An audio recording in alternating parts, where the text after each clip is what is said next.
going on, guys? My name is Enrique, and behind me here we have my 2020 Jeep Gladiator that you guys all know as Cam Crawler. Starting off with the truck, we went ahead and we ran a 4.5-inch suspension. This is going to give us enough clearance to go do a lot of those overlanding trails that we like to do, especially when we're going at faster speeds. But what would a 4.5-inch lift be without the right proper side of tires? And that is the 40-inch Mickey Thompson Baja Boss tires that we have on here.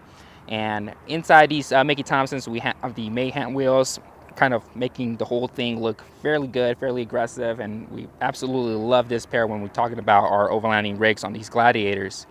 When it comes to accessories and lightings, we like to run Baja designs. We have some LP6s with some amber lighting on the front, and then over here on the pillars we have the XL Pros. Right now they have the covers, but those are also amber color as well.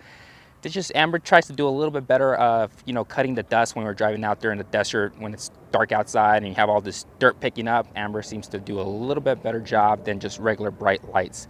For recovery, we are running the Warn winch. Warn products is something I'm always going to be running and trusting when it comes to recovering any situations. Now for the hook here, we have the Factor 55 Ultra hook. This hook has already came in clutch a couple of times. Thankfully, not to recover myself, but to be recovering other vehicles on the road. It just feels good when you have the proper equipment to be able to help yourself and other people when they are in need. Now, when it comes to suspension, we have the Apex chassis tie rod to 2.5 tons, just a little bit beefier tie rod and dry link here to allow you to really turn these big old 40-inch tires. For axles, we went ahead and added a truss to the original Dana 44. So we do have chromoly inner axle shafts to give it a little bit more robust and durability when we are going to be pushing these, tires down 40, 50, 60 miles down the road on a, whoopee, really tough terrain type of trail. But let's go ahead and talk a little bit more about the rear, because the rear is probably the part that makes Camp Crawler what it is. Now, when it comes to me, I do overlanding. Overlanding has always been my thing. I love being able to go out there, hit a camp spot, just about any place I want to go. This truck gets me there, and I put a lot of work into building something that's going to work for me. And a couple things that I like, first and foremost, is accessibility and modularity. And when it comes to that, I look directly at the bed rack, and that is the Extrusion Overland XTR3 bed rack. This bed rack has been one of my favorite features on this truck. It's extremely modular. There's a lot of real estate. You have connections and points to attach just about anything you want and any orientation you want. We choose to go ahead and run the Midnight Forest 8-gallon water tank here, and we definitely have a little demo shovel that we're going to be using when we want to make some foxholes out there when we, Mother Nature starts calling. Moving on over here to the inside of the bed rack here. Once again, real estate, right? So we have the ability to mount some other components inside our bed rack. We have a smaller water tank here that we use for purified water. The bigger one, we use it for potable water to put out campfires, wash, certain things like dishes at camp. On top of that, I use the little molly plate to go ahead and attach a little hatchet. I can go ahead and access this portion very simple with a little slide out just to make it a little bit more accessible for me.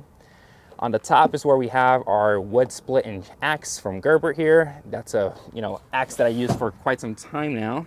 And then on the left we have our CO2. Now 40-inch tires, trying to air them up with a little air compressor is going to take quite some time. So we definitely trust Power Tank, and we use CO2 to be able to fill up these 40-inch tires in a matter of minutes as opposed to a matter of hours.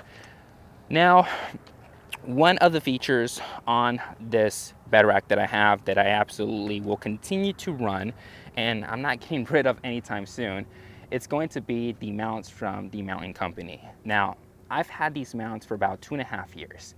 In fact, I remember talking to Connor the very first time when he was trying to come out with these mounts and they were still not in production. And he gave me a set, we threw him on here, and this is still the original set. Guys, I've been lucky enough to hit some really gnarly trails. We've done some pretty amazing epic trips, going from east side of the Mojave all the way to Death Valley, doing the Continental Divide, hitting up some great freaking locations in the Tetons in Montana, Wyoming, just about anywhere where adventure's gonna be at. And when we're driving down these dirt roads, guys, we're not going 20 miles per hour. We're kind of going pretty fast. The average speed on a dirt road for us is probably somewhere around 45 to 60 miles per hour. On the dirt road, that's pretty fast. Everything starts to shake like crazy. So being able to have a mounting solution for your cases that are gonna keep your cases intact is definitely crucial. But also, when you get to a position or a point on the trail where you need to utilize your recovery gear, nothing sucks than being able to have to open up your cases and everything falling off. So the cool thing about these mounts is that they're detachable. So it's very simple. You can go ahead and detach your cases.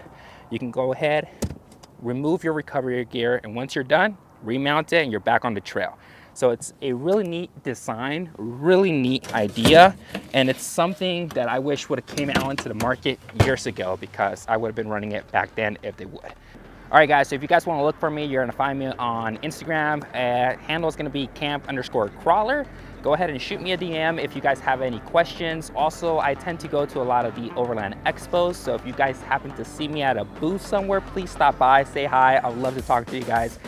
If you guys have any questions on the trail and you happen to see this, you know, wannabe camouflage vehicle out there, make sure to stop me by, flag me down. I have no problem whatsoever communicating with you guys. I'd love to answer any questions you have. If you guys want to get together, hit a trail, camp together, I'm a friendly guy. Just let me know, guys.